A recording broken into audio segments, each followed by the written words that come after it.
আপোনালোকৰ আশা কৰোঁ সকলোৱে ভালে আছে। তো মানে কি হৈছে, মই ৰাতিপুৱা লোকেশ্যন আহিছিলোঁ দাদা এজনৰ ওচৰত, তো হঠাৎ ফোন কৰিলে যে দুজন কাষ্টমাৰ আহি পেলাই ঘৰত ৰখি আছে, কাষ্টমাৰ দুজনক বাইক লাগে। তো গৈ আছোঁ, ভিডিঅ'টো আৰম্ভ কৰোঁ। Let's go.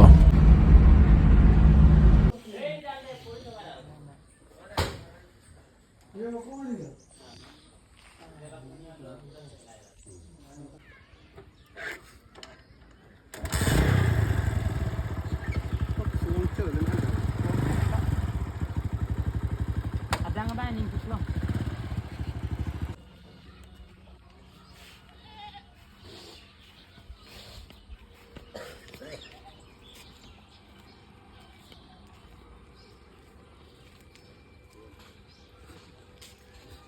দাদাহঁত আহিছিলে কাৰ্বি আংলঙৰ পৰা।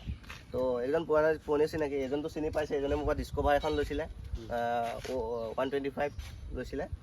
তো 1 বছৰ হৈ গ'ল ন, 1 বছৰ হৈ গ'ল। তেওঁ ঠিকেই চলাই আছে ন, মানে সৰু সুৰাটো আৰু ছেকেণ্ড হেণ্ড বস্তুত থাকিবই, কিন্তু ইঞ্জিনৰ পইচা অহা নাই, মানে ধৰক চকেট জাবা তাকেট অলপ লিক চিক হৈছে বোলে ন।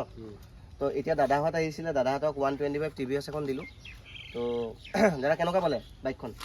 ধুনীয়া লাগিছে। দামত ঠিকে পাইছে নাই সেইটো কওক খালি। ঠিকেই পাই। বোলে ভিডিঅ' বনাইছোঁ সেইটো কাৰণে ক'ব নালাগে, আপোনালোকে মনৰ পৰা কওক যে ভাল পাইছোঁ নাই। তো এই ভিডিঅ'টো